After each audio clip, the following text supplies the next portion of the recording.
warning. This episode mentions sexual violence towards women throughout. Hi everyone, and welcome back to Women vs. Everything. This is season 1, episode 6. Wow, I can't believe we're on episode 6 already. I'm Jess. And I'm Grace. And this is a podcast about awesome women who overcame adversity in the face of oppression. Every week, one of us researches a badass woman, and one of us researches the time, place, and context of when she was alive. We sew it together on the air and hope it makes sense. And so far it seems to, so yay us. Yeah, I think part of what works is we embrace it not making sense. Then we fill that with general chit-chat, which is what we're going to do now. Yeah, exactly. So how's your week been, Grace? Plaguey. Yeah. Oh, I'm sorry. Pretty plague times. Continued delays in getting Ireland vaccinated, which is really frustrating and sad and like, bleh, what's the point?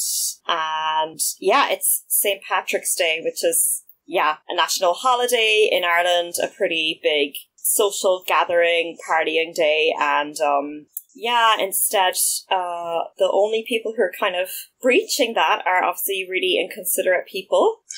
Yeah, I was going to ask if you think there'll be a lot of people breaching lockdown for it.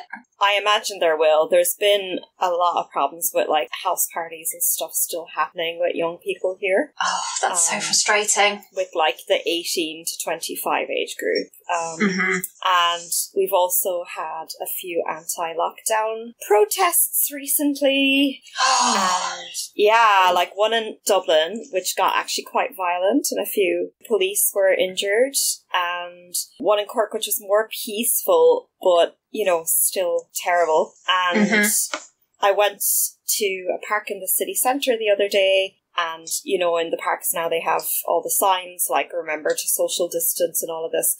And they had graffitied their anti-lockdown sentiments all over that. And one of the bits of graffiti said, "Liars," spelt Liers. Wow. So that ruined my week. Yeah. That is understandable. That is really, really frustrating. It's possibly ruined my life. This entire pandemic has ruined my life, not gonna lie. And the anti-lockdown protesters are just making it worse. Yes, they're the icing on a cake that's already made of shit. How about you, Jess? Yeah. How's your week going? My week has been okay. It's still, you know, it's now been a year of living the lockdown life, or at least it will be in a few more days. But I'm okay. It's looking like my partner might be getting vaccinated very soon, which is really good news. Other than that, just working, really, and just kind of burying myself in work to forget about the state of the world, which is a dubiously healthy coping mechanism, but it's fine. It's better than day drinking, right? Well, exactly. And I'm not just saying that because I can't day drink anymore. So, have you written any new amazing articles or had them published at the moment? I haven't had any new notable publications since the last... Oh, no, actually, that's a lie. I have had an article just come out that I'm really excited about. There's a platform I write for regularly that's that's for and about small business owners in the UK. And I interviewed and wrote a feature about a couple who have set up a network of Black business owners. That's so cool. Yeah, and they provide like support and kind of networking opportunities and training and all those sorts of things. Yeah, it's really cool. So I wrote an article about that, which just went live on Monday. So I will share that in the show notes. I've got a couple of things waiting for publication right now. I've got a piece that I wrote for a LGBTQ culture platform, which is all about kind of doing virtual and online theatre trips in the COVID times. Amazing. Yeah, and I've got a piece that I'm just editing at the moment, which is about couples in large age gap relationships, which is close to my heart because reasons. So yeah, I've been interviewing a bunch of people this week for that, and that's going to be going to the editor on Friday. Yeah. That's what I'm working on. It's fantastic. What's the name of the organisation for Black businesses? It's called Black Business Recommendation. Fab. We'll give them a shout on our Instagram and stuff. And we also have a Facebook page. Yeah, we do have a Facebook page now, which is a mixed blessing because we hate Facebook, but also it's a good way for other people to find us, maybe. So that is facebook.com/womenvseverything. So please find us there and like us there if you are still on the Book of Face. Yeah, I was like trying to get a social media editor together where you can like update more than one social media at the same time, and it wouldn't function. It made me make a Facebook page. And then it still didn't link the Instagram, so I don't know what's going wrong. But yeah, I mean, our downloads really increased the night I made it. So yeah, Jess has been like having these amazing intellectual publications being printed, and I binged Bridgerton in one night, so... Oh, I'm watching it, finally. I've watched like 3 or 4 episodes now, I think. Ooh, what do you think? I'm enjoying it. Sometimes one just needs a little historical escapism, and I'm very here for it. So yeah, how about you? You're obviously further along than me, so without spoiling it, how did you find it? Shite. Really? Yeah. I mean, yeah, it's that thing. It's like if you're in the mood for bubblegum and shallowness and pretty people, you know, then it's like... Yeah. Yeah, okay. Yeah, it's just not really anything more, and it's just... for me, I don't think this is a spoiler. It's perpetuating that, like, toxic relationship trope where, you know, a bit like Carrie and Mr. Big, like, you know, for people that, like, behave badly, they just need to find the right man or woman, because non-binary people are never represented, and they, you know, then all their trauma is fixed because they're in a relationship now, and usually the woman can, you know, fix a man's pain by just, you know, sitting around and tolerating it. Yeah. And he eventually accepts her love. So, yeah. I didn't really like that, but the humans are very beautiful. Yeah, I just finished my great big rewatch of all 4 seasons of The Bold Type, and I'm still looking for another show to get equally obsessed with. I've not heard of that. It's basically Sex and the City for millennials. Ah. It's about a bunch of women who work at a women's magazine in New York, and it's super unrealistic and problematic in a whole bunch of ways, but it's also kind of sweet and fun, and it's the core of it is about female friendship, which I'm very here for. Oh, cute. I've just started rewatching Parks and Rec for a similar... which I know loads of people love, and I've actually never seen. It's adorkable. Yeah, I am Leslie Knope. Well, certain aspects of me when I enhance them are Leslie Knope. It's just adorable. I love it. I'm gonna have to watch it, clearly. Yeah.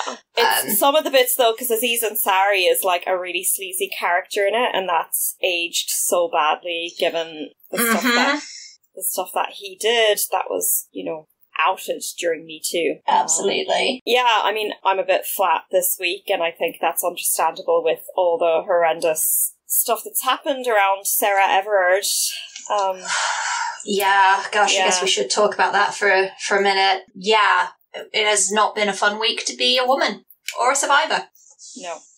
I just feel like similar like to how I felt in the Me Too movement, that it's just, I feel really validated. I'm like, you know, I do not have anxiety. I do not have PTSD. Actually, I'm having normal reactions to a world that is inherently dangerous under the patriarchy. And stop telling me that I'm not.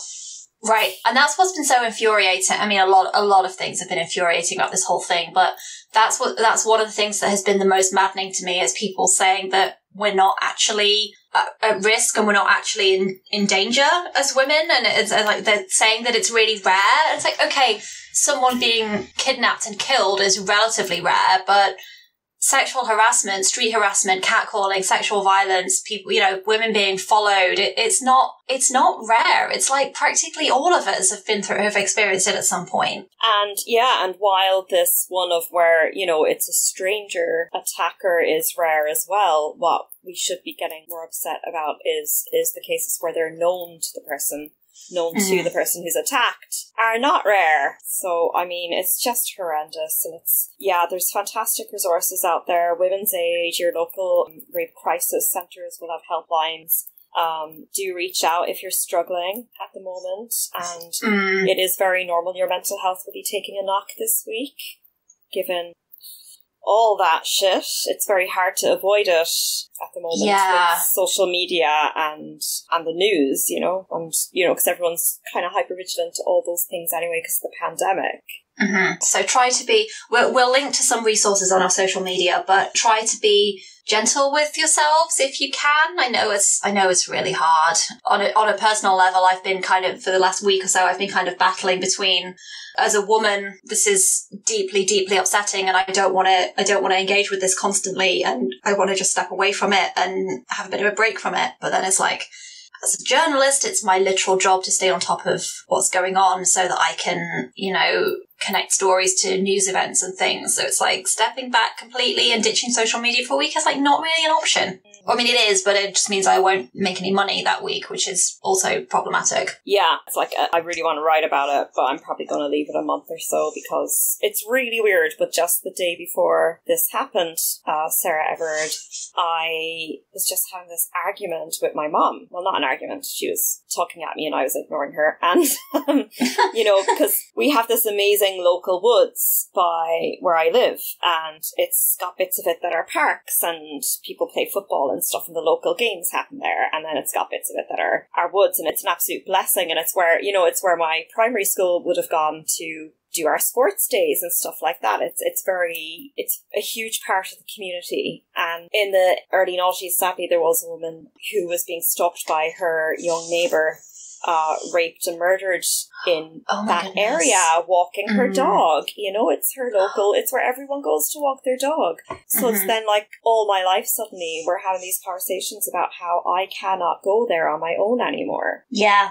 You know, and that's the argument I was having with my mom the day the news before Sarah Everard broke. She was like, there was a guy down here off his head on drugs like last week and he was hitting people with a hurley, and I was like, well, he was probably on the main path and I don't go on the main path. And I'm like, you know, I was just like, you know, if I had to police my behaviour to ensure I would never be in danger from men, I would never leave the house. Yeah, same. And even that doesn't work for a bunch of women, because there's huge amounts of women are raped and assaulted and killed by family members and partners.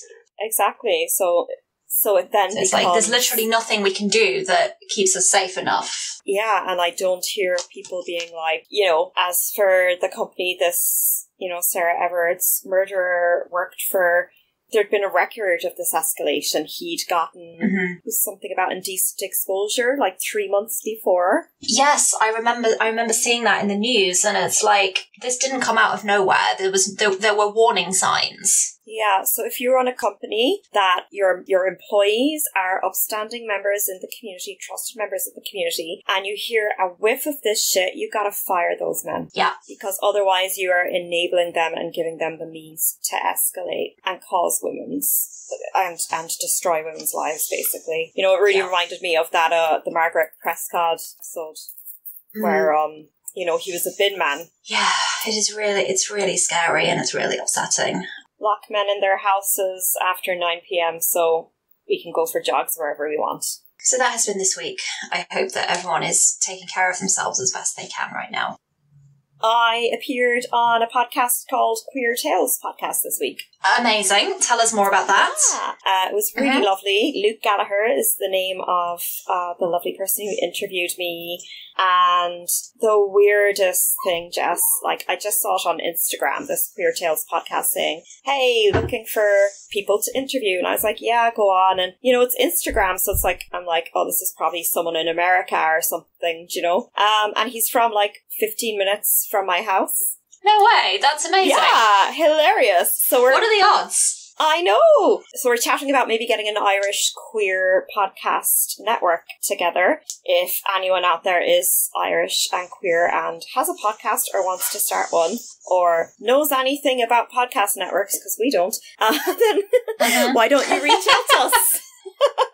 Yes, do that thing. So we ended up chatting about kind of everything, my coming out story and shame and unconscious bias, and I think that's what we mostly chatted about, actually. So the episode is called Shame and Unconscious Bias, with me under my other business name, Love in Disgrace, which is very exciting. Oh, I will have a listen, absolutely. That sounds amazing. Yeah, we talk about, we just talk about a lot of stuff that I think we definitely touch on within these episodes as well. But yeah, just trying to be radical and loving and brave in a world that doesn't necessarily reward people for being so. Yeah, absolutely. Got another bit of business news as well. Oh, yeah? Is, we technically have a postal address. Do we? Yeah! We do? Yeah. Okay, first I've heard of this. Cool. This is where I read out Jess's address live on air. So for my other business, Love and Disgrace, I'm getting a newsletter together. To do so, I needed to have a physical address. So I'm borrowing the company that has made my website's address. So if you go to my website and subscribe to the newsletter, which has one of the most important things a newsletter should have, which is an unsubscribe button, then a physical address appears. So if you want to send us snail mail or anything that relates to that, or funny postcards or whatever, then send us presents. We're cool with all of this. Send us cheese. And then my lovely website manager will pass them on to us. Yes. Amazing. I did not know we had a physical address. That is very exciting.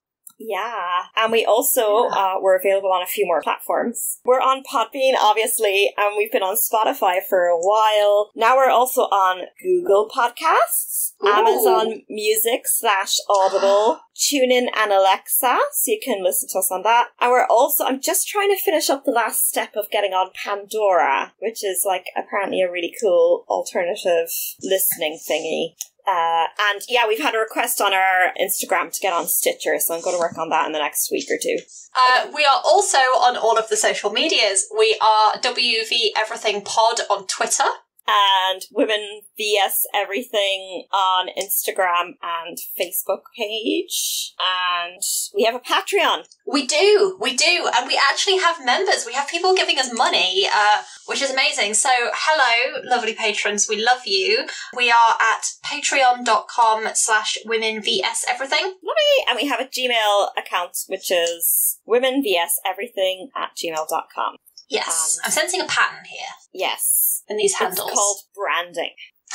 The only reason we are not Women vs Everything on Twitter is because it has a 15-character limit and it wouldn't fit. Oh, I have a funny story from last week's episode. Or maybe it was the week before, I can't remember. I think it was episode 3, actually. You know the one where you asked me if I was a cat and then I said I was not a cat and we dissolved into giggles? Yes. Apparently a friend of mine listened to this and their response was lies. So apparently I am in fact a cat. Currently. So saith my friends, I am in fact a cat. How does she spell lies, though? I mean, I'm assuming that we're spelling it correctly, but who knows? If she's a COVID acceptor, then yeah, she can probably spell. Yeah, you are pretty cat-like. Yeah, it's true. Yeah. Yeah, I am. It is true. I'm not wearing my ears right now, although I have 2 pairs of ears hanging on the back of my study door. I have several pairs. I have pairs to go with different outfits. Yeah, I think you're a cat, Jess. Yeah. Sorry. Yeah, it is true. I'm a cat, but I am not a lawyer. I mean, that's better. Also, apparently the idea of the Photoshop of my cat in a little lawyer's wig was quite popular, so I think I need to make this happen. Oh my god, dude. Shall we dive into this week's topic? It was your turn to pick the person, so do you want to tell us who we're meeting this week? Yeah, so I think this is the most Grace thing I've ever done in my life, but it's Patrick's Day today, big Irish holiday, a time where globally people are aware of Irish culture, and I'm doing a Japanese feminist. Amazing. By the time I remembered it was Patrick's Day, I had already done too much work on this and just couldn't be arsed to start again. So that's fair. I'm going to do an Irish person next time. Cool. Yeah, so I'm going to do Mitsu Tanaka, a Japanese feminist and writer who became well known as a radical activist during the early 1970s. She is well known as a pioneer of the women's liberation movement, which was called uuman ribu in Japan. Amazing. Her name did come up in my research, and I wondered as I was researching if that was going to be the person. There was a couple of people whose names kept coming up, and I thought, I wonder if one of these is who we're going to be talking about. Oh, great. Yeah, I actually started on someone else, but I found more information about Mitsu, so I switched it around to her. Cool. So apologies in advance to Japanese people for us destroying your language by trying to pronounce these names. To be fair, I'm from Cork, and apparently Cork people trying to speak English is already like donkeys trying to speak French. So this is either going to go really well or really badly. Yeah, so she was born in 1943. Do you have info on what, like, Japan was like in that time, Jess? Yeah, so obviously 1943 is kind of right at the tail end of World War II. Mm-hmm. So she'd have been born into, like, that kind of context. Japan surrendered, World War II ended, and that was also the same year that women were given the right to vote. Oh, wow. Yeah, so there's a quote here by a woman who was an activist and was one of the people who worked on rewriting the Constitution of Japan after World War II. And the quote says that women were historically treated like chattel. They were property to be bought and sold on a whim. But then there was this huge change in laws and change in culture in the 1940s. So again, women got the right to vote in 1945, but that also effectively gave women the right to run for political office as well. So that resulted in the election of 39 women into the Japanese government's, I hope I'm pronouncing this right, National Daito, which is the kind of legislative body in Japan. So it's made up of the House of Representatives and the House of Councillors. Yeah, so it gave women the right to run for political office. And the first female Japanese Ministry Bureau chief was elected in 1947. So this was the kind of world that she was born into. It was a time of massive change for women's rights and for women's equality. And the other thing that was codified in law at this time was something called Article 24 of the Constitution of 1947, which specifically re-established marriage to be something in which there was supposed to be gender equality and free choice as well. So it specified that marriage shall only be based on the mutual consent of both sexes, and it shall be maintained through mutual cooperation with the equal rights of husband and wife as a base. So essentially, it put into law that women couldn't be forced into marriage anymore; that they had to consent in order for that to go ahead. It also changed the law with regards to inheritance, so that any legitimate children of a couple gained an equal right to inheritance, which essentially put an end to the succession of the firstborn that had been the norm before that. And it also gave women the right to request a divorce on the basis of infidelity. Oh, wow. Yeah. So that was what was happening in the 40s, and over the next few decades, as we'll see as we go through, it was a time of huge change, economically, politically, socially. Yeah, but that's kind of the context of where our story starts. I feel really sad for the illegitimate children and the women who don't have a right to request divorce on the basis of violence. Yeah, you think that absolutely. You think that would come first? You know, you would think. I mean, that's clearly changed since, thankfully. But yeah, you would think that would be, if there was going to be one ground, you would think that would be it. Yes, and I think it just really shows, how that had to be written into law. Just shows how the institution of marriage was woeful at best if you're a woman. Yeah, absolutely. Yeah. And there was it was a time of very strong belief in very traditional gender roles. Yes. So there was this real gendered family ideology that said that a husband should go out to work and provide the family income, and that the wife should stay at home, be a housewife, raise children, and that was very, very strongly socially sanctioned as a norm. Okay, well, Mitsu was born as the third daughter of a middle-class family in Tokyo, and she sadly experienced sexual abuse when she was 8 years old. Oh gosh, how awful. I know. I couldn't, find more details about it. She is still alive. And this is something I'm finding about women who are still alive, is there is quite often some vagueness in their early life and personal life, just I presume out of respect, you know? Yeah, absolutely. They want to keep some things private, which is totally understandable. So it's thought that maybe led her to believe in the fight against discrimination of women. She didn't go to college, but got a job in advertising. She witnessed sexism in her workplace there and resigned. And she became really involved in the anti-Vietnam War movement as a volunteer when she saw a Vietnamese child crying near her home in Tokyo. Around this period, when she was having her first job, she lived near the University of Tokyo, which is like ground zero for a lot of student movements and protests and very forward-thinking liberal things going on. And Japan's support of the US war in Vietnam was a catalyst for a lot of leftist movements. So I've got some really good sources on this. One is a book from Setsu Shigematsu called Scream from the Shadows, Women's Liberation Movement in Japan. And that's probably the one I've used the most, and an article from unseenjapan.com. So yeah, it was like the new left. She very much saw that it was men who posed as revolutionaries, and she said she could, quote, smell the hypocrisy from them. Oh, wow. Around emotional labour being seen as unseen labour, and that theory has formed the outside layer of a snow-covered mountain, that the visible part is exhibited on stage for all to see, is a quote from her. So that, like, the men are the snow and the mountain are the women. Doing the unseen work. That's and really powerful. There's beautiful, the writing is absolutely beautiful. And that she saw the new left as a teacher of what not to do. And she also saw this thing that I find really interesting is like systemic replication and recreation. So she saw the family as a microcosm of the nationalist imperialist system. So she was quite radical. She was like taking it all on. So she said even in movements that are aiming towards human liberation, by not having a theory of struggle that includes the relation between the sexes, the struggle becomes thoroughly masculinist and male-centered. In the feminist movement, she found there was just still a lot of elitism going on.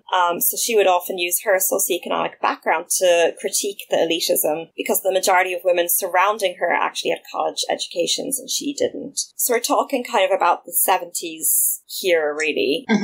So her inspirations were Wilhelm Reich's The Sexual Revolution, and she had a lot of concepts of sex and sexuality in relation to her politics. And she published 3 pamphlets in 1970 independently before she joined the Ribu. The Declaration of the Liberation of Eros and the Liberation from the Toilet were her 2 more famous ones. And Vera Mackey of the University of Technology, Perth, said, according to the masculine consciousness, which shapes our understanding of sexuality, men are unable to see a woman as an integrated whole who has both the emotional quality of gentleness and the sexuality which is the physical expression of this gentleness. As far as men are concerned, a woman is split in 2 images, either the expression of maternal love, a mother, or a vessel for the management of emotional lust, a toilet.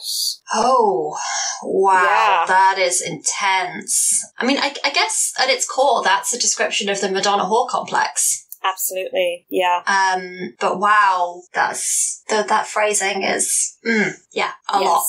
It's a lot. And I think, sadly, definitely still a trend we see today. Yeah, the Madonna very much complex. So. Yeah. Yeah, this idea that women can be one or the other, but never a whole person. Yes, and it's that integrated whole I still see a lot of today as well, in that, like there's some forums I go on Reddit, and none of them are perfect. Like some are very anti-sex work, and I don't stay on anti-trans ones. But yeah, there's one I follow called the Female Dating Strategy, and I don't love it because it's quite kink-shaming and it's anti-sex work, but it has 2 messages that I really love, so I kind of stay on it for those posts. And a big part of that is women being self-sufficient and leveling themselves up by not needing a man, you will find the one that you want, you know? And interesting, yes. Yeah. So quite often the posts are like women buying themselves their own rings and their own cars and being like, hey, I leveled up, I qualified from university, I put myself through this, I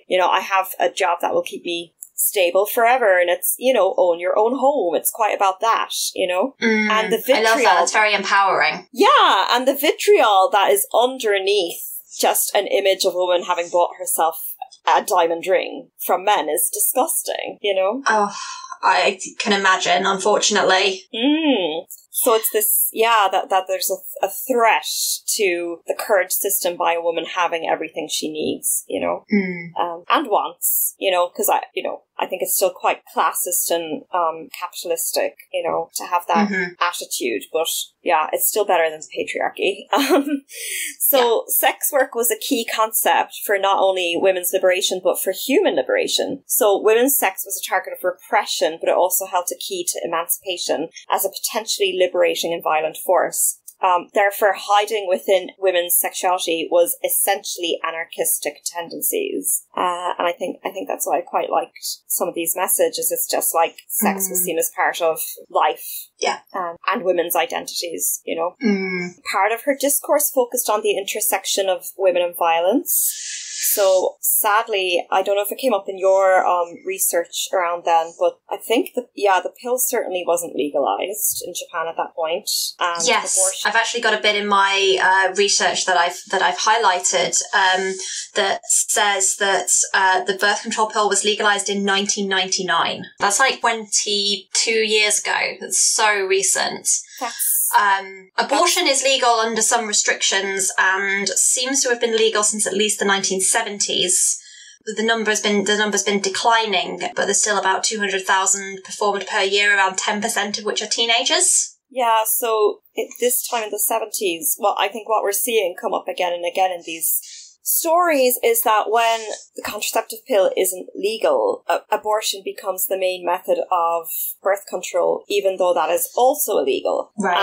And Tanaka spoke out about support for, not support, but empathy for women who kill their children, basically. Because she said they're, you know, and that made her kind of a prime target for abuse and criticism in the media. And Ribu, the organization she'll join in a bit, also voiced support for these women. And, you know, she did call these women murderers, but she said they are also victims of patriarchal and capitalist systems. So, yeah, she just saw it as a part of the inherent violence in women's sexual status. And her stance on abortion was in the same vein. It's a violent act, but it's unavoidable because women don't have control over their bodies.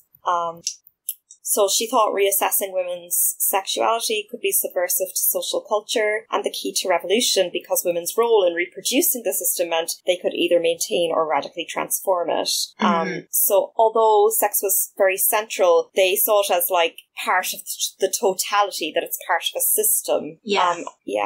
So she also spoke about women not seeking power but living as una, which is human, that a power struggle is a means to an end to achieve this, and everyone can benefit from being liberated from the current power struggle of the patriarchy. Yeah, something very similar came up. I have a quote here in my research to something very similar came up that says that it wasn't equality with men that they were seeking, but it was this idea that everyone, men and women alike, should be liberated from the construct of the patriarchy and the capitalist system. Yes. Which is really powerful. And that's something that feminists are still saying today, I think, is that patriarchy hurts men too. Yeah, absolutely. And she also kind of saw it that, like, if we ask for equality for men, it still means that's a struggle for a particular group of women's rights in contest against the rights of other oppressed people. So rather than dictating how women should live, it kind of circled back to the self, emphasizing the creation of what one's own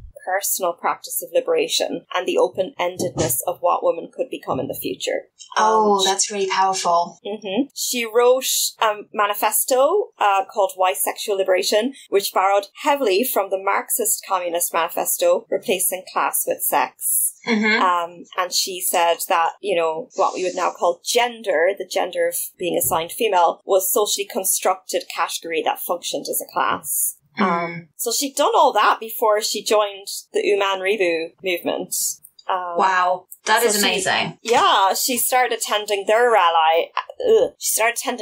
rallies and gatherings, and she'd pass out, like, copies of her manifesto. And, so I don't know if you researched the uuman ribu movement. Do you want to say a few words about it? So it's a women's liberation movement. As far as I could tell, uuman ribu basically translates to women's liberation. And that was a movement that emerged in Japan out of the anti-Vietnam War protests, out of the New Left, the radical student movements in the 1960s. And it was very much in line with radical feminist movements in the West, particularly in the US. And it was really a catalyst for a big resurgence in feminist activism through and beyond the 1970s. Yeah, so there was other women's liberation movements before, but they made the term uuman ribu to make a connection with and a desire to be part of a broader range of movements outside of Japan. So they engaged with, like, the USA, Europe, and Asia. Many of the seeds of lesbian activism were planned during the ribu movement as well. Oh, interesting. So the ribu principles were sex, honor, eros, and relationality. There was no formal hierarchy, and their meetings were open-ended. Have you ever been part of, like, groups like that where it's activism and they're trying to, like, not replicate the system outside? I mean, just the phrase open-ended meeting is multiple levels of horrifying. Yeah. But I can see what they were going for. So what happened as a result of being like, no, there's no power dynamics, the women with the most persuasive arguments and dominant personalities dominated the debates. And said by someone who attended one of their summer camps, said about Tanaka, "We adored her, we were all enamored with her, but for others who lived with her, she was a source of pain and trauma by whom they felt dominated." And there was people titled the group of her and her outspoken friends as the Group of Fighting Women, which is a name they actually embraced. And people just found her a bit too obtuse and abstract. So the woman I originally started researching was Misako Enoki. She came up in my research too. She was the other one I wondered if you might be going to talk about. Yeah, so I started with her and then ended up just finding more resources about Tanaka. But they debated. Because Misako Enoki was in a group called Shupirin, that, like, uuman ribu didn't really consider to be a subset of them. And Enoki was not well trusted in ribu. And, the ribu basically experimented with the contraceptive pill. And because of its negative and unnatural side effects on women's bodies, they deemed it was like an unnatural form of birth control. And because it was distributed by the government, they were kind of uncomfortable with the possibility of the government regulating it. So, and that's the main part where ribu and Shupirin disagreed. And Misako Enoki was a bit of a maverick. You know, she released pamphlets without kind of checking in with the rest of the movement. So she'd released pamphlets she was a pharmacist, so she released pamphlets that were quite pro the pill, and then the rest of the organisation would be like, wait a minute, we hadn't decided that yet, you know? So so she was a bit of a rebel within the movement. Something that came up in my research just regarding this Shupirin group that you probably saw, but I wanted to highlight because I thought it was really interesting. The group was fundamentally was a protest group, and it reads here, they wore pink motorcycle helmets and took part in publicity stunts such as confronting unfaithful husbands in their offices. Yes! And I'm like, wow, that is something. That is everything. Yeah, so Enoki, her own group, which was known as the Wolf Group, the pamphlet she distributed that caused conflict within her own group was again about the legalization of the birth control pill. So, you know, it seems like this was really her hill to die on, and other people weren't so convinced by then. And that got her a lot of criticism and pain, as well as all the good things, you know. So in 1972, the ribu movement opened their first centre called the Shinjuku Centre, and it was a base for women's liberation movement. They would meet there and have their meetings and plans. They published work of feminist literature, and then it was also a counselling centre for contraception, abortion, and a shelter for women suffering from domestic violence. Oh, wow. Yeah, but it did, you know, I feel like this is such a common story in activism circles circles, but, you know, it was being run by already exhausted activists, basically. Tanaka, it sounds like there was possibly some toxicity here, you know, that I just think power corrupts everyone. And with this unofficial, unchecked power, she became, like, really controlling. So she would encourage all the other women to write, but then took it upon herself to edit their work. And in some cases, the original writer's voice was lost to hers, which really upset the other women. And it was also difficult to understand what she was or wasn't responsible for. So again, it's this, like, it was so difficult to tear apart what was her and what was the movement. And the centre closed in 1977, and that it was kind of with the downturn of the movement. Oh, so it was only open for a few years then? Yeah, and she was only in the movement for 5 years. Wow, like, she did a lot in that time. I'm amazed at that. I'm just, like, shocked. Yeah, someone can do so much in just 5 years. And so what? The media often the media often supposedly mistakenly, but maybe they have a Daily Mail in Japan, lumped the ribu movement with the extremist Japanese Red Army, and then many women backed away from ribu as a result. Tanaka did visit with that movement, the Japanese Red Army, but she kind of knew even before then she couldn't affiliate herself with them, and she knew after her visit she definitely could. So, like, one of the things they did was they had a purge that killed 12 people, and one of the victims was a woman who was 8 months pregnant, and supposedly that story went on to haunt Tanaka. Oh my god, yeah. Kind of increased her belief that women are forced to violence to overcompensate for their biological sex, you know. So she left public activism after 1975. In 1974, she went to Mexico. So she went to Mexico when this center was still open, but it's from what I read, there's just a clear disconnect, and I'm not sure why she went to Mexico. Like, was she burnt out and really needed a holiday, or when she was there she met a man, she might have been writing to him before she went to Mexico and went over to meet him. Not totally sure. She had a son with that man anyway, and then separated and came back to Japan. She became a licensed acupuncturist, and she opened her own practice, which is still active today. So she stated that now her attitude towards feminism is that she prefers to stand by people rather than leading.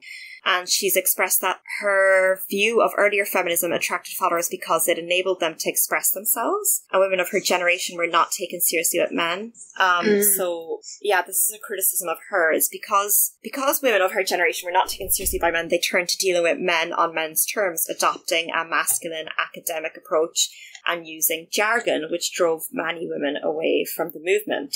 So this is kind of like that old school thing of assigning certain traits masculine and certain traits feminine. So that masculine is the right brain and thinking, and because the patriarchy is men in power, that's how everything is. Versus, you know, this feminine traits are felt sense, intuition, like feelings, and so that thing. And yeah, I don't, you know, I think it's definitely fair to say that, you know, women are in a system that has been created by men, and therefore it's hard for us to function or to get to the top because, you know, I think it's fair to say the patriarchy denies everyone the chance to take a deeper sense of themselves and their feelings. Yeah. You know, over celebrate left brain achievements. And doesn't value non-academic expressions enough. Yeah. So I think if we take that old school thinking that like certain things are masculine traits, it's still, that argument still stands, and the patriarchy in putting those traits as hierarchically better than other traits still stands. But, you know, there's nothing about biology that says you're going to be academic, you know?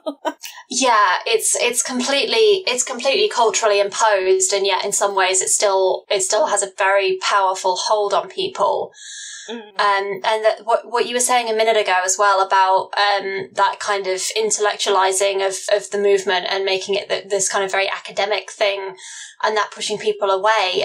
That's still a criticism of a lot of activist movements today, and I think a valid criticism. There's often this real elitism among leftist and progressive organising, which is really sad, because yes, we need that side of it, but we also need the much more human and much more accessible and much more down-to-earth side of it, which it still, I think, tends to be looked down on and tends to be brushed aside, which puts a lot of people off. Yes, because, like, you know, if we're using the tools of academia to discuss this, but academia has the bias of cis men, then, you know, you can say, well, there is no violence towards women, you know? But, you know, and I think that's where people who've been assigned women at birth have to resort to things like felt senses, like anecdotal information to express their truth, actually, because it isn't supported and documented in a way that fits the system. And honestly, even when it is, people will deny it. We were talking at the beginning about the resurgence of kind of Me Too style stories in the wake of Sarah Everard in the last couple of weeks, and one of the things that I've seen is people will say, "Oh, well, do you have any stats to prove that this stuff is true?" And you show them the stats, and they go, "Oh, that's all just made up." Yeah. So and you have to resort to, and again, something that this is a slight aside, but I think it's relevant. That emotion side of things that you were talking about, something that I've seen a lot throughout all of this, but in the last couple of weeks in particular, is women feeling compelled to share their own trauma publicly because it's the only way they can find to get anyone to listen.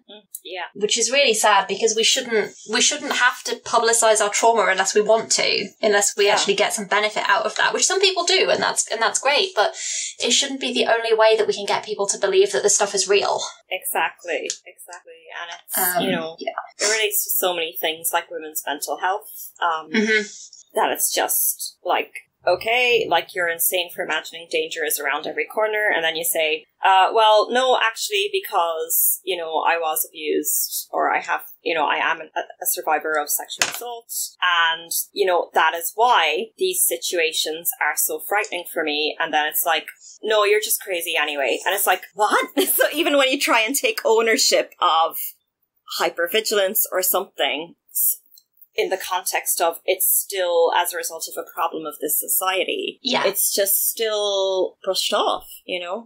No, totally accepted as the truth. So I found this really lovely write-up by Natsumi Ikuma, or Ikuma Natsumi, and she attended the conference of the Women's Association of Japan in 2004, and Tanaka was there, which is so exciting. Yes. So she described, again, it's like she was the biggest attraction, she was the leading figure of women's lib in Japan in the 70s. The air was thick with expectation and gratitude, which is so beautiful. And even those who don't know her active days felt the uprising expectation to meet somebody legendary, which is beautiful. And she wrote of Tanaka's current speech, current beliefs, basically, in her current work. And it said her strong belief is in releasing one's natural feelings. Gradually let her turn to the study of human bodies. And now she's an acupuncturist. She insisted that it was not that she did not want to perform a liberation movement anymore. In fact, she still does, but her movement has developed into more intense and more personal one, as she wants to be someone who stands by people, not someone who leads them. To one question from the audience, Ms. Mitsu Tanaka implied that it is important you should express your own feelings in one's own word. The world, quote, the world is there for you, so you should do in whatever way comfortable to you. That's a mistranslation, obviously, but I really like it. Yeah. That's beautiful. I love that. Yeah. Amazing. So that is some of the story of Miss Mitsu Tanaka, a woman who would become inseparable from the ribu women's lib movement in the 70s in Japan. And while her time there only lasted 5 years, her impact and discourse goes on to become eternal. Absolutely. That's incredible to achieve so much in such a short space of time. And then, although it sounds as though she's still doing amazing things, just in a different way. Yeah, definitely. And I just, it's just a really interesting and telling story, and I think what I see lots of activism friends go through is where, you know, they spend years doing the activism work and then they burn out and they usually retrain in some sort of personal, like, spiritual and healing modality and find a way to make peace with that it's, you know, one person at a time, that it's, you know, I guess if it's like, if we all acted with our authentic and felt sense and selves, the world would be liberated. Yeah, at least a lot more than it is now. That's not a high bar. Yeah, true that. Yeah, so that's, I don't know, that's my massive takeaway from it, and I've, yeah. Yeah, absolutely, that is really powerful, I love that. And someone else that I'd never heard of until, like, this morning. So yeah, amazing. Love her. Yeah, I just think it was like, I just really was like, oh, like I love diversity in the world, and I don't actually know anything about Japan or Japan's history, so, cool facts. Misako Enoki, she was compelled to marry at the age of 24, but kept her maiden name. Very cool, right? And then I love that. Her husband lent her 38,000 yen, dollars, I don't know, to help finance the 1977 political campaign of the Japan Women's Party. They struck a bargain where she would resume housework at their apartment in suburban Tokyo, and he would write off 2,670 of the loan for each month of housework. So he paid her a salary for housework. I love him. What a great ally. That's amazing. Isn't that amazing? Yeah, that's so cool. Yeah, isn't that so good? So that is great. I love it. I guess not all men, because that's one. That's a great story. I love it. And one I don't feel so bummed from. Yeah, it doesn't have a sad ending, unlike some of the ones that we've focused on. I think the vast majority of the ones we've told so far have had really sad endings. I think it's worth noting, it's worth emphasizing again, as you said at the beginning, but she's still alive, right? Yeah. So this was really relatively very recent. This was all within, you know, living memory of quite a lot of people who are still alive. Yeah.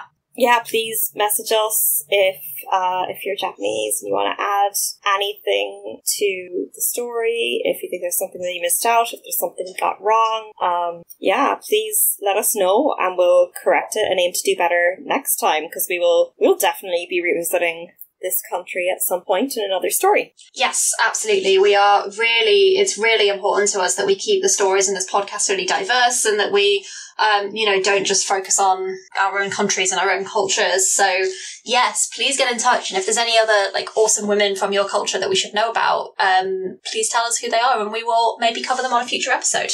Do you have anything for the basic bitch gratitude list? Yeah, I'm grateful for the fact that the vaccine age group thing is dropping so that now my partner can get vaccinated, which is very, very exciting. Oh, and also I bought myself flowers this morning and they're very pretty, so I'm very grateful for pretty flowers in my home office right now. Oh. Yeah. And it's sunny, which is always nice. I'm grateful for spring. Spring is happening, and that is good because I'm sick of winter. Yeah. Oh, and I spent like an hour and a half on the phone with my best friend last night, and I am eternally grateful for him because he is a wonderful human. Oh, that's so lovely. Yeah, it was really nice, actually. It was really good to just like catch up and make plans for adventures for when this is all over and all that sort of thing. So yeah, what about you? What's your gratitude list this week? Yeah, I'm really grateful for contraception. I mean, valid.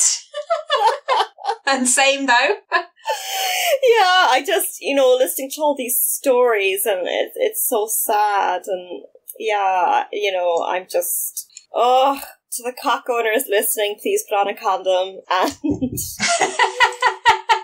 don't leave it to your femme partners to take a tablet that is gonna mess up their hormones and their mental health. Yeah, don't leave it for them to pick up the baggage about it.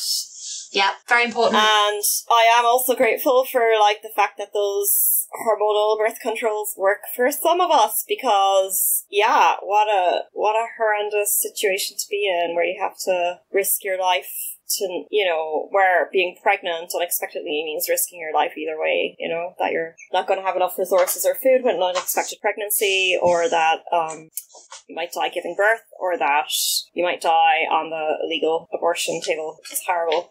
Yeah, which is horrifying. Yeah, and aside from contraception in general, I am really grateful for improving weather and chocolate, and oh damn it, all I can think about now is Jason Momoa. And yeah, that's it. And here's where we usually do hometown heroine. I have one. Fantastic. So everyone out there listening, we might drop hometown heroine if we don't get enough interaction with it. So we might just give it another 1 or 2 episodes, and then if it's something that that everyone out there isn't up for listening to, then that's okay. Yeah. But what's your one, Jess? Yeah, so, I live in a very unfeminist town, generally, so I could not find any feminists in Melton Mowbray, but if anyone knows any, then please let us know. So I went to Leicester, which is the nearest major city. So today's hometown heroine from Leicester is Alice Hawkins. And she was a prominent member of the suffragette movement. She was jailed 5 times for the actions that she took while she was campaigning for women's right to vote. And she worked for many years at a company called Equity Shoes, where she became president of the Leicester Independent Women's Boot and Shoe Trade Union. Amazing. So she was active in trade union life, as well as in the fight for women to get the vote. And there is a statue of her in Leicester Market, which is a place where she delivered many of her pro-suffrage speeches. Yay! Statues of historical women. So I will try and find a pic of the statue. So yes, that is our hometown heroine from Leicester. Yes, excellent. So yeah, for anyone listening, if you want to nominate a hometown heroine, that can be an individual or an organisation in your locale. It can be somewhere that, it doesn't have to be your town. It could be the county. It can be the region or province. And it can be someone living or not, or it can be an organisation as well that does great work. So send them in. We know they're out there. Yes. Everyday women that are killing it. Yeah, we want to hear about them. Yeah. Yeah, so that's episode 6. Thanks, Jess. It's been loads of fun. And until next time, listen to your feelings and love women. Always. Bye. Bye. Oh. Hello. Oh, still there? Yeah, I heard your doorbell. Yeah, it's fine. We'll get it. Yeah, it's my parcel. It's fine. Ooh, exciting.